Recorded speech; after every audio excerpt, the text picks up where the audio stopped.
vertebral. En esta revisión lo que vamos a hacer es una revisión primero de la radioanatomía de la columna vertebral en sí, tanto por rayos X, tomografía corte y resonancia magnética. Después vamos a pasar a hacer la revisión de algunas alteraciones en columna vertebral. Primero las alteraciones en la alineación, vamos a tocar muy ligeramente lo que es patología congénita, patología traumática, es por lo más de los problemas más frecuentes, patología infecciosa y tumoral.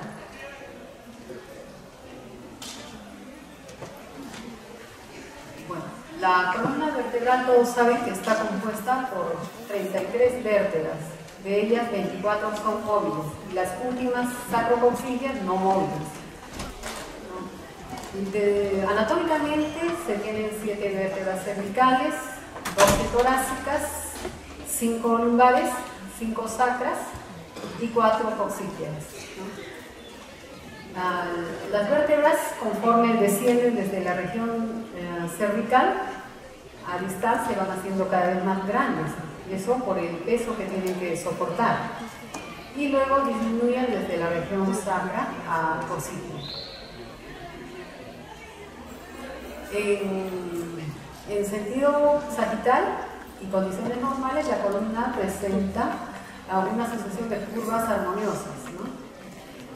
Esos son, ¿no?, las lordosis y cifosis que tenemos en el alineamiento de la columna. Tenemos 2 cifosis y 2 lordosis. La lordosis cervical, cifosis dorsal, lordosis lumbar. Y estas curvas se dan durante todo el crecimiento y varían en amplitudes de persona a persona, incluso de acuerdo a sexo, ¿no?, varón o mujer. En cada individuo, el equilibrio sagital de la columna es una compensación de las curvas que les he mencionado y puede oscilar en grados, por ejemplo en la cifosis, que va de 20 a 50 grados, ¿no?, y la lordosis, que varía de 40 a incluso 80 grados. La cifosis torácica se incrementa con la edad, mientras que la lordosis disminuye con la edad. Las vértebras en sí tienen morfología muy similar, a excepción de las 2 primeras vértebras cervicales, que tienen una anatomía especial, no tienen los mismos componentes que todo el resto de la columna vertebral. Clásicamente se ha dividido la columna vertebral o la anatomía de cada cuerpo vertebral en componente anterior y posterior, ¿no? El anterior formado por el cuerpo vertebral y el posterior por el arco neural o posterior. Al hacer la evaluación de la columna cervical se debe hacer una sistemática o un enfoque ordenado para poder hacer una evaluación más precisa y así evitar pasar por alto posibles patologías. Entonces la sistemática va a ser esta. Primero evaluamos la alineación, ¿no?, que la alineación tanto en plano sagital como coronal sea correcta. En sagital recuerden que va a presentar unas curvas formadas por la cifosis y lordosis. En el plano coronal la curva prácticamente no hay curva, es una línea perpendicular o una línea, digamos, desplomada. Luego de evaluar la alineación, lo que se procede a hacer es evaluar los cuerpos vertebrales, ¿no? Después la unión disco-vertebral, el disco intervertebral, los elementos posteriores, el canal medular y el retroperitoneo. Entonces más o menos vamos a tener este orden para hacer una adecuada evaluación de los elementos de la columna vertebral. Y aquí vemos la alineación en plano coronal. Vean, este es un coronal, ¿no?, frontal. La columna es recta totalmente, ¿no? Si trazamos una línea de la apófisis espinosa de las cervicales a la sacra, nos da una línea recta, ¿no? y esa es digamos, la línea normal en plano coronal. En plano sagital vamos a tener las lordosis, la cervical, la lumbar y la sifosis, la torácica y la sacrocoxígea. Aquí vemos una imagen aquí de rayos X de columna total y secuencias sagitales de resonancia magnética que nos muestran la adecuada alineación y curvas normales de la columna vertebral. Vean la diferencia, ¿no? en lo que es radiología simple, que nos va a mostrar las estructuras óseas muy bien. La resonancia magnética tiene la ventaja de mostrar con más detalle las estructuras tanto óseas y sobre todo los tejidos blandos, incluyendo el contenido del canal raquídeo, ¿no? El canal raquídeo que ve claramente la médula espinal. Y yendo por segmentos, en la columna cervical, lo que vamos a hacer entonces, siguiendo la sistemática que les he mostrado, evaluamos primero la alineación, no hay desplazamientos, ¿no? Tomamos en cuenta las paredes posteriores de los cuerpos vertebrales para ver la alineación. Si trazamos una curva es continua, no hay desplazamientos y se mantiene la lordosis cervical. Luego procedemos a evaluar los cuerpos vertebrales, ¿no? Y su morfología. La altura tiene que estar conservada. Luego pasamos a evaluar las articulaciones, ¿no? O los espacios intervertebrales que se pueden ver en las articulaciones intervertebrales. Luego los discos. Claro que en los rayos X de columna no vamos a ver discos, lo que vemos son los espacios intervertebrales, ¿no? Y asumimos que allí están los discos. Después pasamos a ver los elementos posteriores, las espinas, las apófisis espinosas, ¿no? Los pedículos, y bueno, y finalmente lo que vemos son los tejidos blandos. En columna cervical tenemos algo que nos ayuda y que nos da cierta ventaja para ver el espacio prevertebral, y es la presencia de la tráquea, la laringe y todo el espacio nasofaríngeo, que está señalado por esta imagen radiolúcida, que es el aire que contiene la cavidad nasofaríngea y la tráquea. Y por lo tanto, el espacio prevertebral será esto que está entre los cuerpos vertebrales y la columna aérea.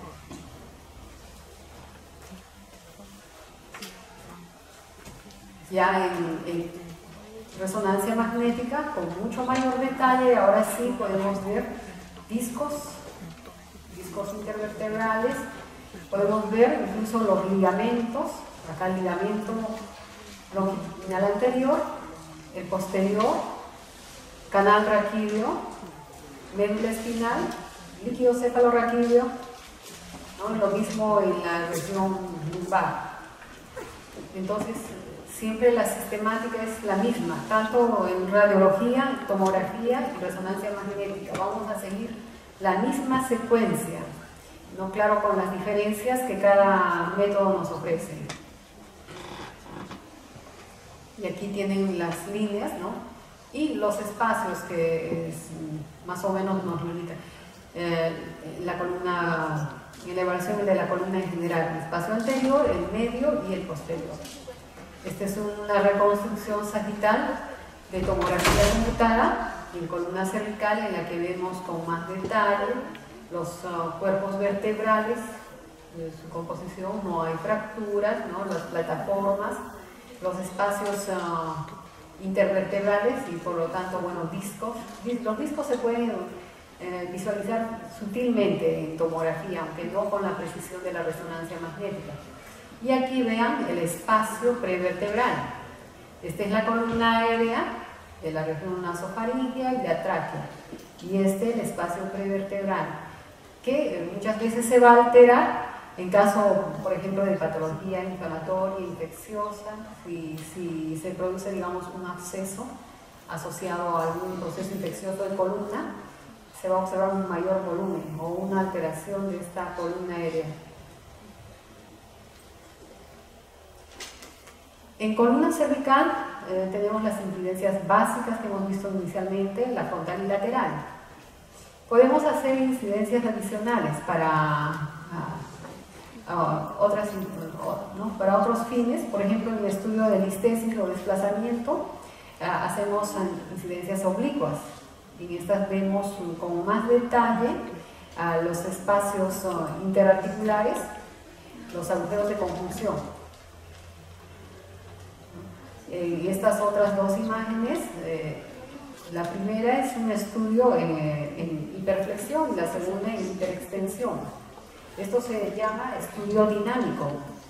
¿Y para qué sirve el estudio dinámico? ¿Alguien sabe?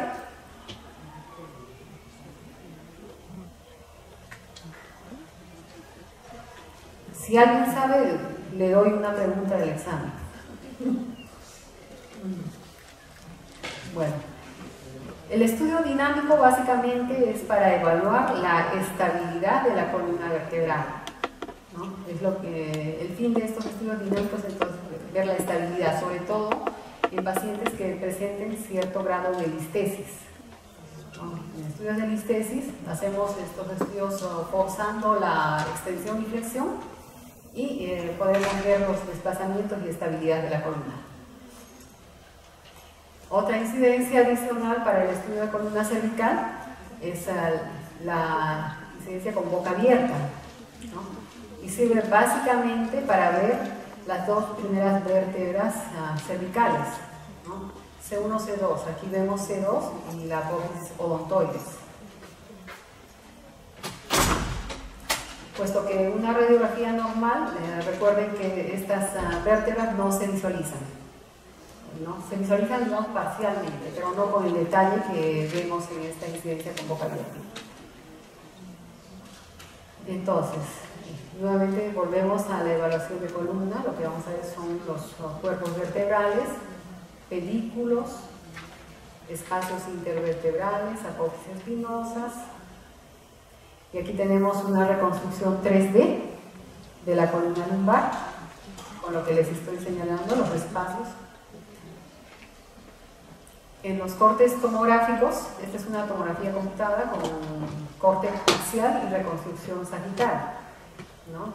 Nos muestra claramente los pedículos, cuerpos vertebrales, canal raquídeo, apófisis espinosa, y podemos evaluar con mayor detalle los elementos de la columna vertebral. Y por supuesto en estos estudios sagitales, las articulaciones intervertebrales. Esto en columna lumbar, lo mismo, ¿no? Y la evaluación precisa de cada elemento que conforma la columna vertebral. Recuerden que la columna vertebral no está formada solo por elementos óseos, tiene bastante tejido blando, sobre todo ligamentos. Los ligamentos que son los que van a dar la movilidad a la columna vertebral, puesto que la columna es bastante móvil, sobre todo en la región cervical. Y lo que vamos a ver es el ligamento longitudinal anterior, el ligamento posterior, los ligamentos interespinosos y una serie de ligamentos, ¿no? Y tejido blando que rodea la columna vertebral, incluyendo los espacios discales. Al hacer evaluación de espacios discales, vean, este es un disco normal, ¿no? O discos normales, que tienen una señal adecuada, ¿no? Están adecuadamente hidratados, tienen un volumen normal. Y esto en corte axial, un disco normal. En tomografía lo vemos sutilmente, no con la precisión de la resonancia. Pero bueno, también puede evaluarse parcialmente los discos y sobre todo si es que protruyen hacia el canal raquídeo y podría indicar la presencia de hernia. Sin embargo, la resonancia tiene mucha más precisión para evaluación de discos. En discos, vean cómo la señal o la morfología de los discos cambia con la edad. En una persona joven, como habíamos visto en la imagen anterior, los discos normales mantienen una altura adecuada señal, y conforme pasa la edad se produce el proceso degenerativo, sobre todo con pérdida hídrica y pérdida de altura del disco. Y si se asocia a procesos degenerativos, los discos también van a degenerar. Entonces es un proceso degenerativo de disco vertebral. Esto básicamente es visible en estudios de resonancia magnética. Vean aquí estos discos normales y aquí discos con proceso degenerativo. Sobre todo, miren en este grupo, el L4, L5, el disco prácticamente perdido. Osteofitos asociados, ¿no? Incluso que protegen levemente al canal raquídeo.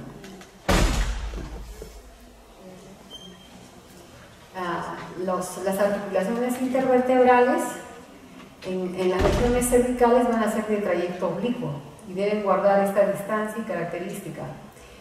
¿No? Conforme van bajando a los segmentos torácico y lumbar, estas articulaciones van a hacerse un poco más horizontales.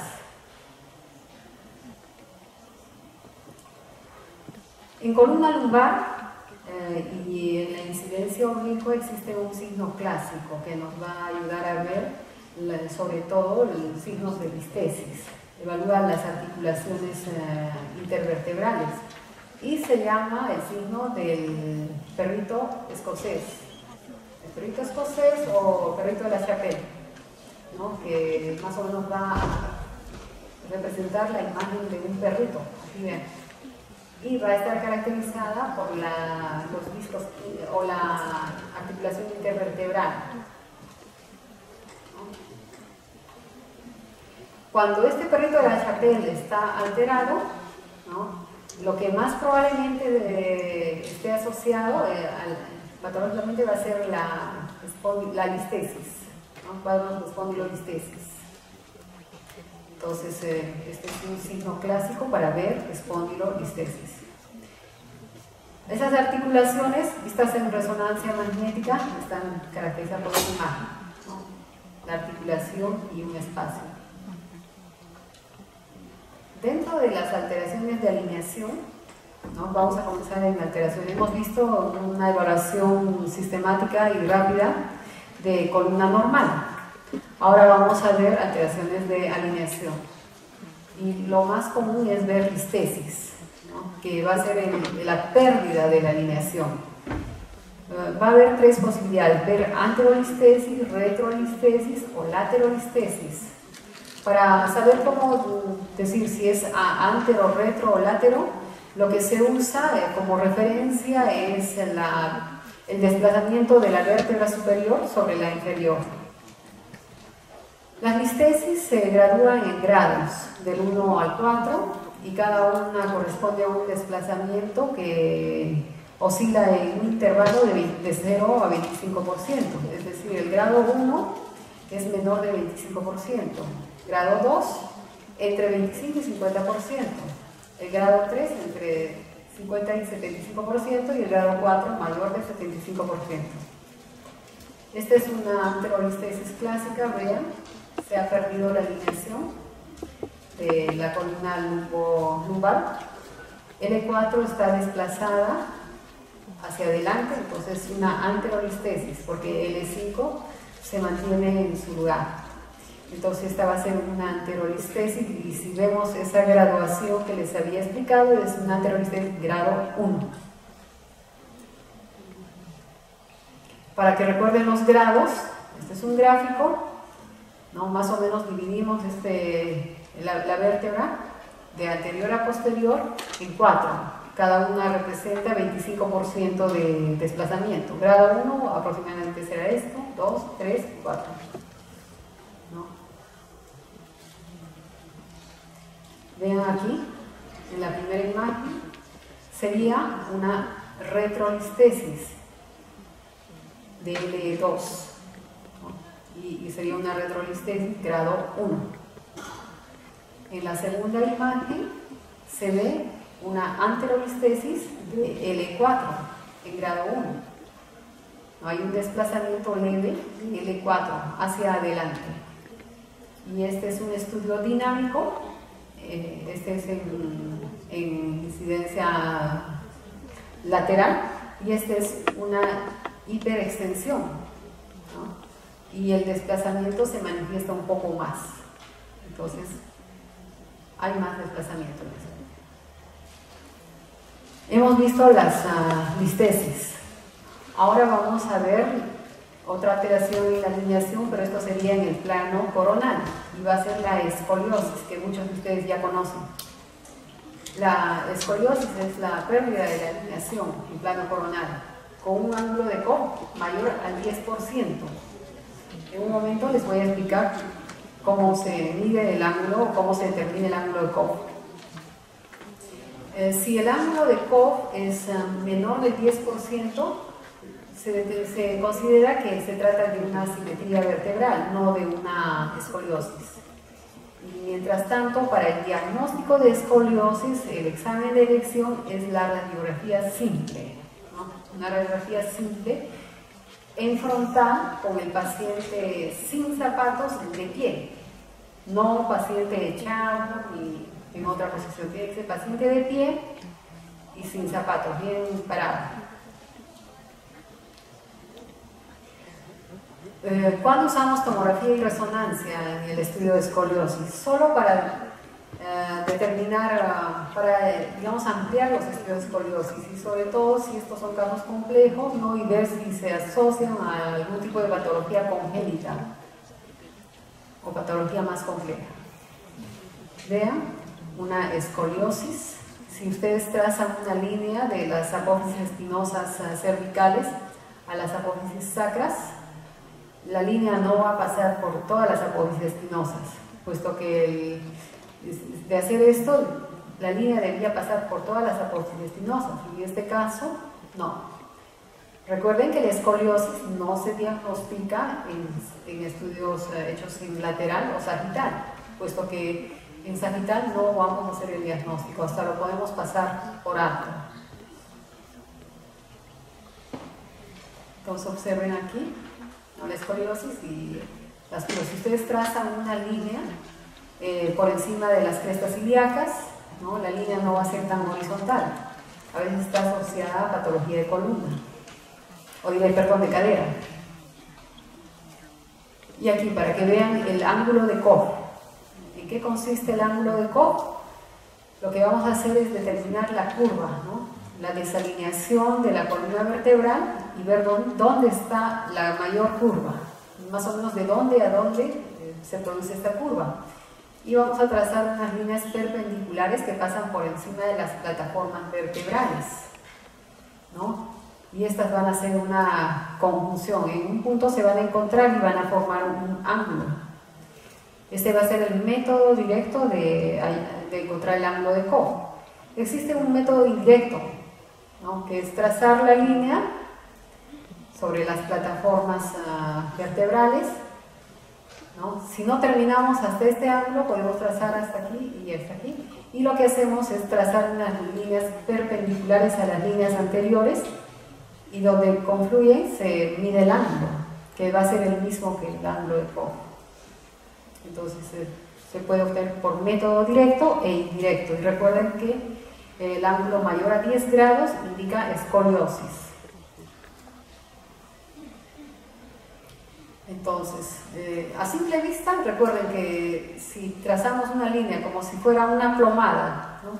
Que parte de la cervical hacia la columna sacra, esta plomada debe atravesar las apófisis espinosas, ¿no? Y no tener curvaturas. Entonces, si encontramos desalineaciones, pues lo que pasamos a hacer es medir el ángulo de Cobb. Aquí tenemos una resonancia magnética, por supuesto. En resonancia el paciente no ingresa de pie. Este paciente ya ingresó con diagnóstico de escoliosis y se está haciendo el estudio de resonancia para ver alguna patología asociada.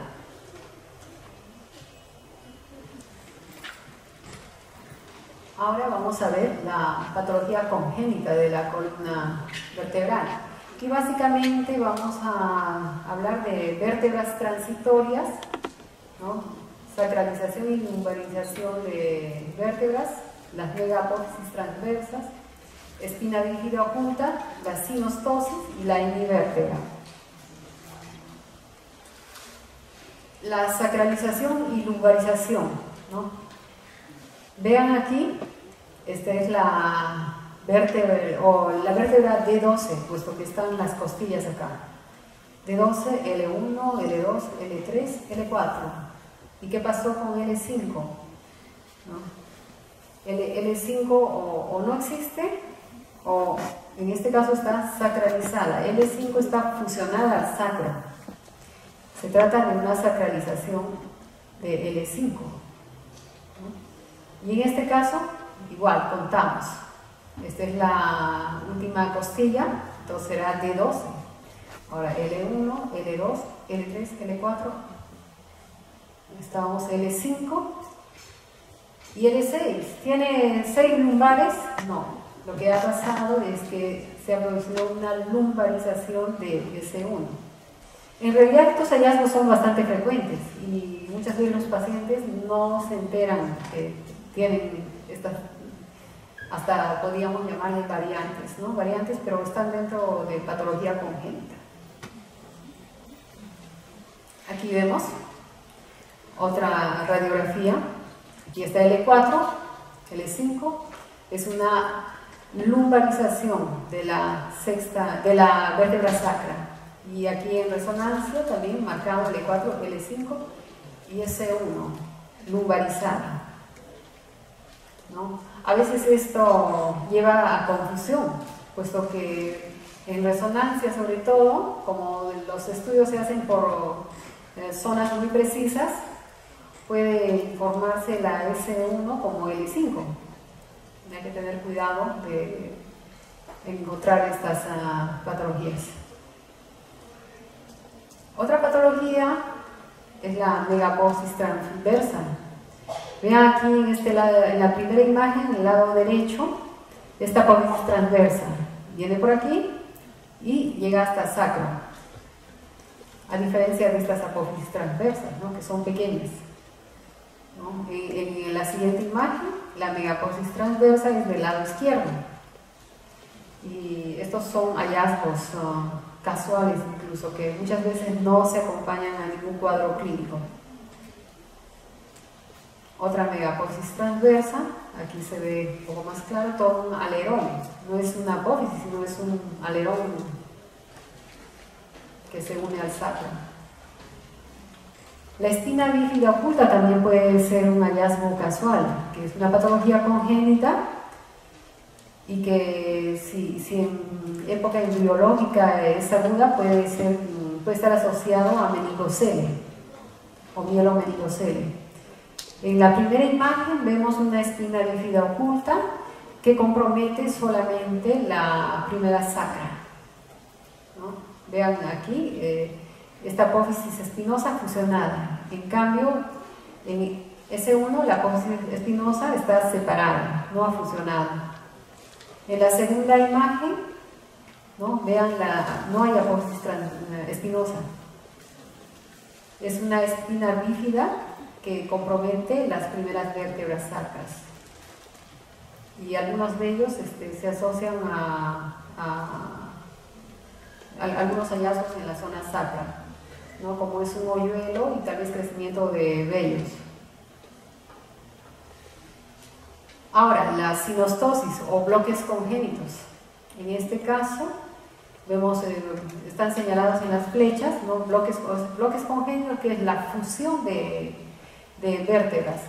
En este caso, aquí, L2, L3 fusionadas, ¿no? L2, L3, después viene L4 y L5.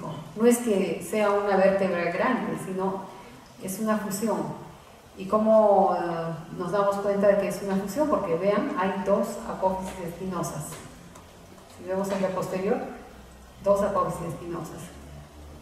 Y en la placa frontal igual, son vértebras amplias y cada una tiene sus porciones articulares. Vean estos círculos, ¿no?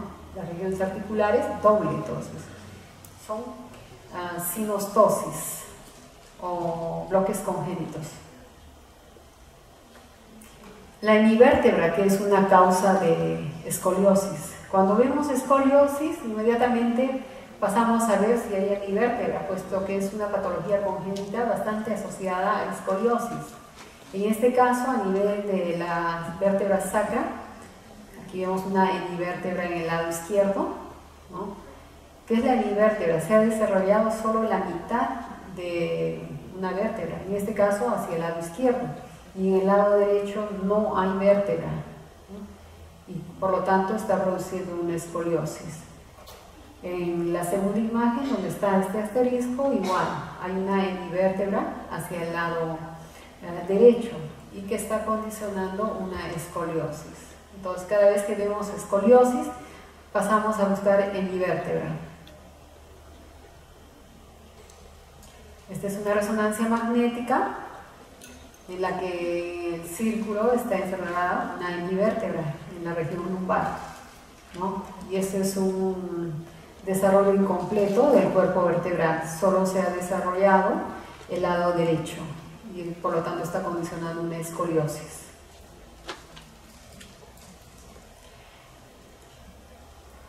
La espina bífida, como ya les había dicho antes, ¿no? Se puede detectar incluso en ecografía obstétrica y algunas veces, o no algunas, sino en esta época puede estar asociada a mielomeningocele. Y las fracturas son patología bastante frecuente en nuestro medio y en todos los medios. Pueden afectar cualquier porción de la columna vertebral. Habíamos dicho que la columna se conformaba por arco anterior y posterior. El posterior conformado por apófisis espinosas, transversas o interarticulares. Dennis es un autor que hizo un estudio de la columna vertebral trazando 3 pilares.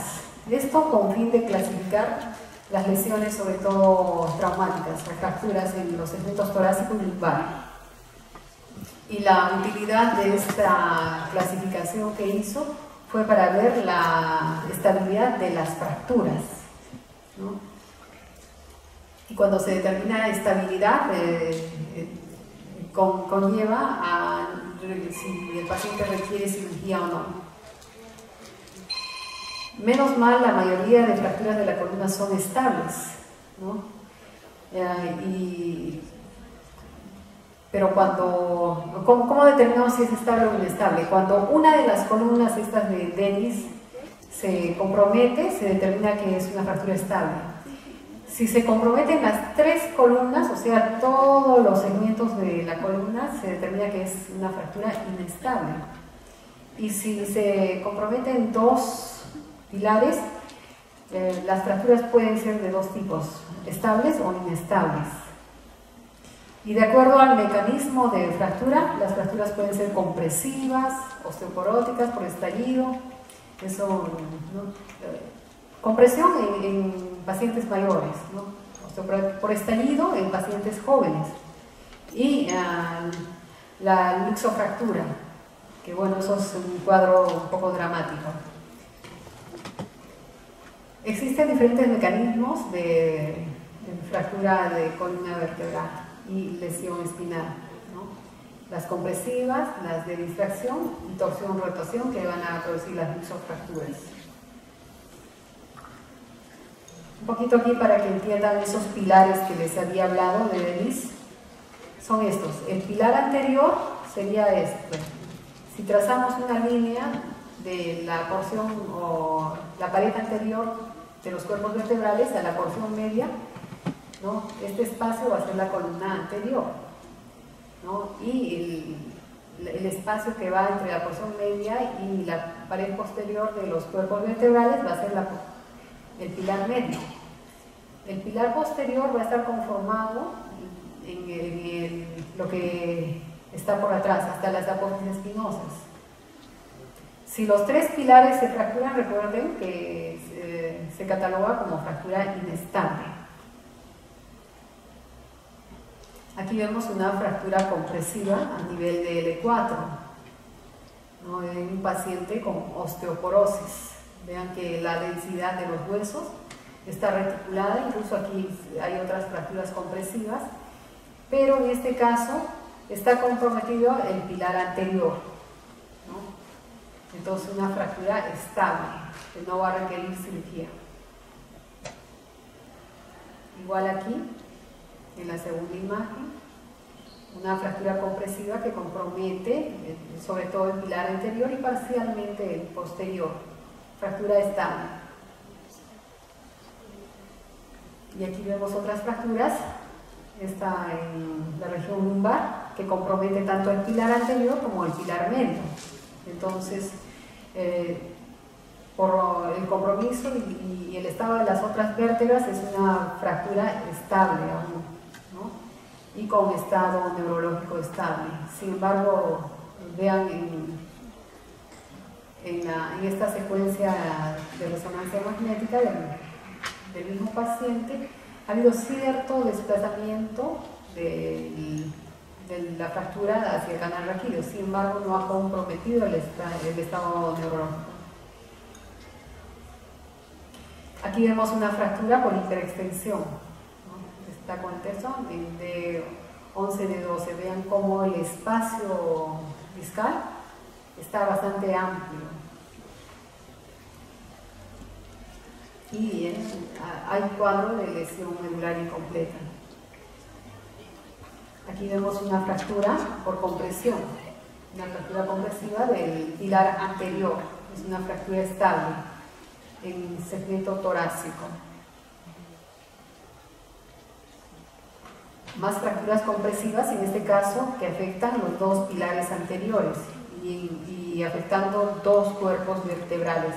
Esta es una reconstrucción 3D de las fracturas, entonces una fractura probablemente inestable.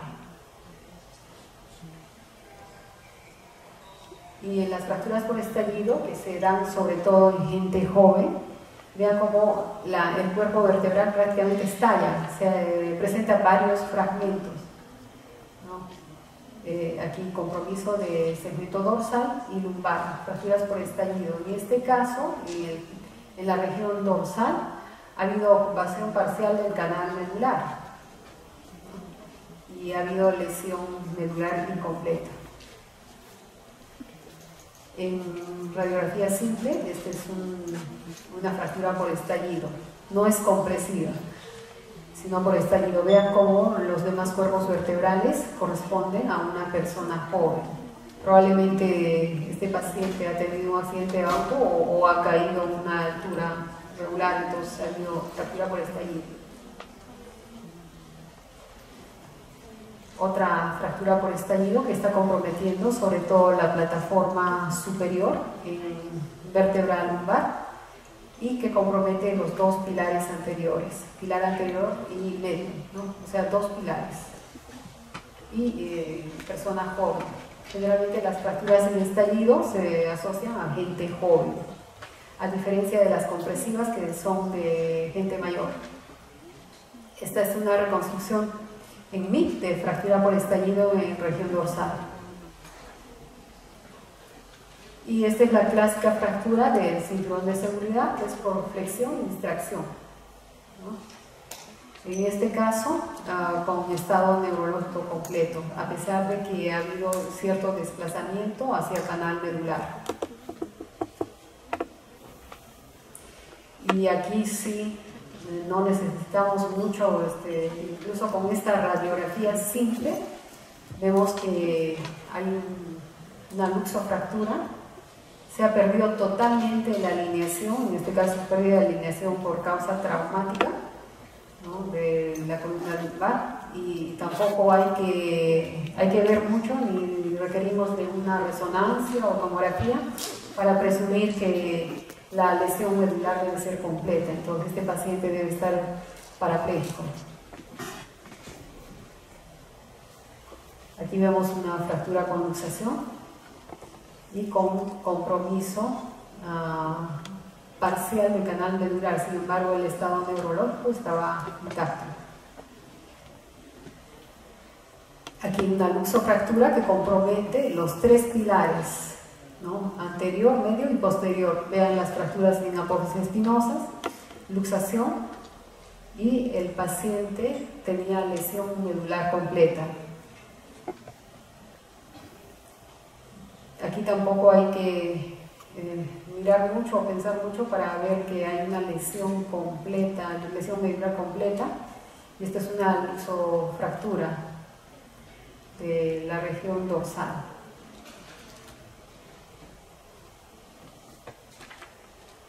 Más luxofractura, ¿no? En este caso con componente rotacional, y lesión medular completa. Otra luxofractura y por supuesto la lesión medular es completa también en la región dorsal distal.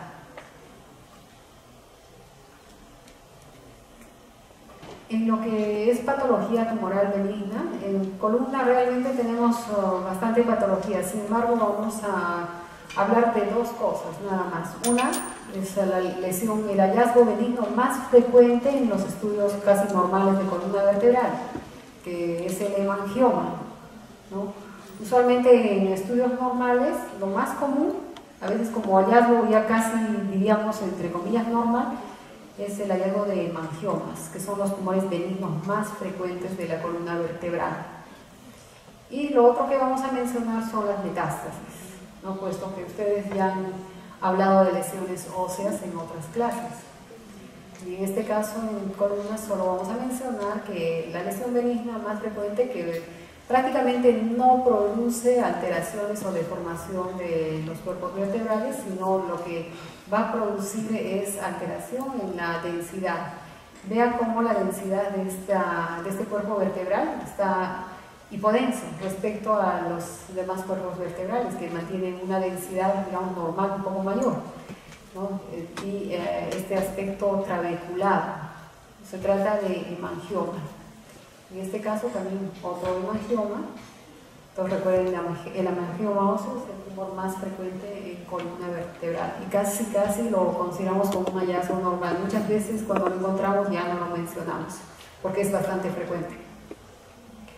Otra patología que afecta a la columna vertebral en cualquiera de sus segmentos es la tumoral maligna y la metástasis, la que vamos a ver ahora, ¿no? Las metástasis que pueden ser de tipo lítica o de tipo blástica.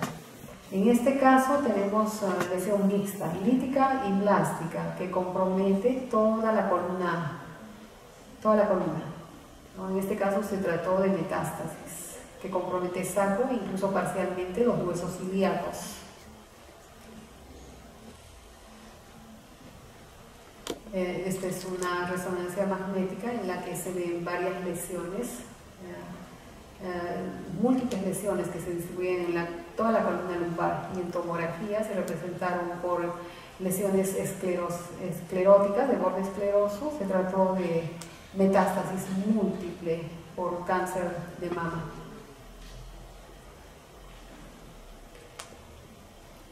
Esta es una tomografía, o este es un rayos X. Los A y B son rayos X y los otros son cortes de la tercera. La C es tomografía y la D es resonancia. Y lo que vemos son lesiones blásticas que ocupan la columna lumbar. Y esto se encontró en un paciente que había sido tratado por cáncer de próstata. Es una metástasis de cáncer de próstata que, recuerden, compromete sobre todo la región lumbosacra. En tomografía se ve con más detalle, ¿no? Las lesiones que comprometen casi todos los cuerpos vertebrales. Y en resonancia, unas lesiones de hiposeñal, ¿no? Sin invasión de canal raquídeo. Aquí vemos más lesiones de tipo blástico, ¿no? Múltiples lesiones blásticas combinadas con lesiones líticas, ¿no? En un primario de cáncer. ¿De qué cáncer era este? Bueno, no, este era un cáncer de... este era un pulmón, cáncer de pulmón. No solo está en columna, si se fijan, hacia esternón también tenemos lesiones líticas y blásticas, ¿no? Que dentro de lo malo no están teniendo compromiso del canal medular. Sin embargo, potencialmente este paciente tiene riesgo de fractura y compresión de canal medular. Aquí vemos una lesión lítica en la parte anterior del cuerpo vertebral del segmento dorsal, ¿no? Esta es una ventana de hueso que ayuda a ver mejor la metástasis, y aquí en este cuerpo vertebral lesión lítica completa, y este es un córtex gangliar. Vean cómo se produce una lesión en sacabocado de tipo lítica. Aquí más metástasis, ¿no? Vista por resonancia, y metástasis vistas en rayos X simple. Vean cómo la cortical aquí está discontinua y una lesión lítica, lesiones líticas que están comprometiendo la porción anterior de los cuerpos vertebrales lumbares. Y por último, las espondilitis infecciosas, que básicamente van a ser de tipo bacteriano, ¿no? Que puede ser por cualquier tipo de bacteria, sobre todo E. coli, estreptococo, estafilococo. Y vamos a hablar un poquito también de la espondilitis tuberculosa, que es una patología relativamente frecuente y que todos deberían conocer y tener en cuenta. En el caso de la espondilitis por la bacteriana, lo que se va a producir es una espondilodicitis, ¿no? Vean cómo se compromete la región de intervertebral. El disco se compromete y las plataformas adyacentes. Una espondilodicitis con componente de tejidos blandos, pequeños abscesos cercanos. Prácticamente, sea cual fuere el germen etiológico, las lesiones van a ser muy semejantes. Lo que se va a producir es una espondilodicitis con accesos de tejidos blandos cercanos. Vean, en esta resonancia magnética prácticamente se ha comprometido, por supuesto, la zona del disco y los cuerpos vertebrales adyacentes. Entonces, lo característico va a ser ver espondilodicitis, ¿no? Con destrucción de los platillos vertebrales y, por supuesto, el disco totalmente comprometido. Esta es una tomografía, ¿no? En el que tal vez la diferencia de las espondilodicitis bacterianas, vamos a ver abscesos más grandes, ¿no? Abscesos paravertebrales, que muchas veces migran y comprometen más segmentos de la columna vertebral. Entonces, ¿cómo diferenciamos una espondilodicitis bacteriana de una tuberculosa? Porque la tuberculosa puede tener mayor compromiso de tejidos blandos y comprometer pedículos, ¿no? En este caso vimos abscesos fríos paravertebrales y se trató de una enfermedad de Pott, ¿no? En la enfermedad de Pott, ¿no? Se produce compromiso entonces de una espondilodicitis tuberculosa con compromiso de los pedículos. Puede haber invasión un poco hacia el canal medular y los abscesos paravertebrales, ¿no? Aquí vemos una espondilodicitis, lesiones líticas en cuerpos vertebrales asociadas a espondilodicitis tuberculosa. Una reconstrucción 3D que muestra cómo se ha comprometido la zona interdiscal, ¿no? Dos vértebras continuas, y no se olviden los abscesos paravertebrales, que aquí no se ven, pero que son un signo clásico de espondilodicitis tuberculosa o espondilitis tuberculosa. Bueno, es todo. ¿Alguien quiere preguntar algo?